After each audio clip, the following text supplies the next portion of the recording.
Hi guys, Sudeep Rawat इस side from United Arab Emirates Abu Dhabi. So guys, ये दो submission slip है मेरे सामने, ठीक है। सो अगर आप इन सबमिशन स्लिप देखोगे, this is a work submission slip. कहने का मतलब है जब आप पोलैंड में काम करने जाते हो तो उससे पहले जो है कंफर्मेशन आता है, इसके बाद आएगा वर्क परमिट, ठीक है। तो मैं आपको वन बाय वन जो है इन चीजों को दिखाता हूं। सो गाइस, ये अगर सबमिशन स्लिप आप देखोगे, इसमें सैलरी लिखी हुई है 4900 ज़लोटी, ठीक है, जो कि अराउंड इंडिया का 1 से जो है 1.5 लाख के बीच में होता है। ओके, प्रोडक्शन वर्कर है। और अगर मैं आपको सतनाम का दिखाऊंगा guys, so same goes for Satnam also. Satnam का भी जो है सेम ही कंपनी है।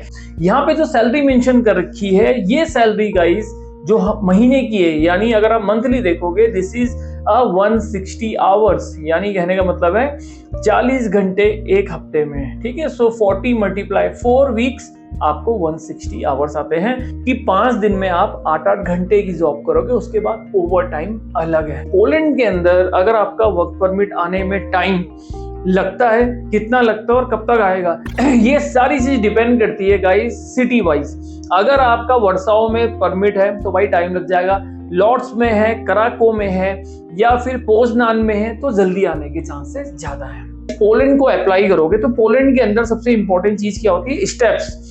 पोलैंड में सबसे पहले जो प्रोसेस है वो है डॉक्यूमेंटेशन का, और डॉक्यूमेंटेशन के अंदर ही सबसे इंपॉर्टेंट प्रोसेस ये है, जब आपके वर्क परमिट आते हैं उससे पहले वाले जो है डॉक्यूमेंट क्या होते हैं। So this is called work submission slip.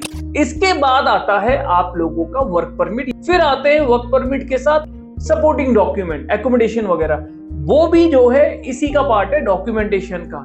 जैसे ही आपके पास वर्क परमिट आ गया, सपोर्टिंग डॉक्यूमेंट्स आ गए गाइस, कि आप लोगों को एम्बेसी वाले प्रोसेस में जो है मूव ऑन करना पड़ेगा, ठीक है।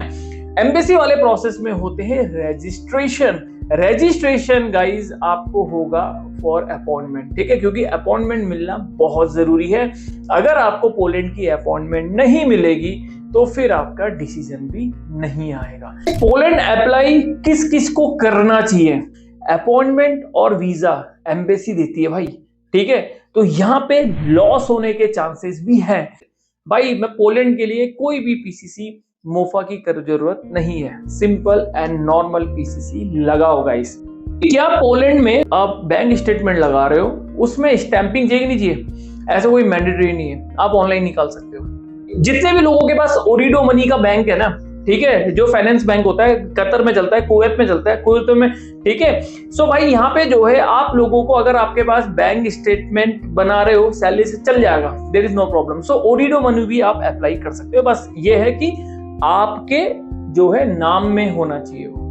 आपके पोलैंड के वर्क परमिट आते हैं ना, तो उसकी वैलिडिटी कब तक होती है? तो गाइस, जब अपना आपके पास वर्क परमिट आएगा ना, सबसे डाउन में देखना, पहले पेज में वहां पे लिखा रहेगा कि आपके कॉन्ट्रैक्ट कितने टाइम के, तो जहां से वो स्टार्ट हो रहा है, लेट्स से एग्जांपल उसमें लिखा हुआ 20 जनवरी 2026, ठीक है, और वो एंड हो रहा है 20 जनवरी या 19 जनवरी 2029, तो भाई 3 साल के वर्क परमिट है। तो उन्होंने पोलैंड के वर्क परमिट अप्लाई कर रखे, लेकिन भाई अभी तो पासपोर्ट है ओल्ड वाला, ओल्ड हो गया, नया पासपोर्ट रिन्यू कर रखा है इन्होंने, कोई दिक्कत तो नहीं है। यानी पहला वाला जो वर्क परमिट है पुराने पासपोर्ट में, और नया पासपोर्ट इनके हाथ में आ गया, ऐसा कोई भी दिक्कत नहीं आएगा, ठीक है। अगर आपके पास 2 पासपोर्ट भी हैं, देयर इज नो प्रॉब्लम। जो है ओल्ड पासपोर्ट में आपका वर्क परमिट जनरेट हुआ है, न्यू पासपोर्ट में आप सबमिट कर सकते हो।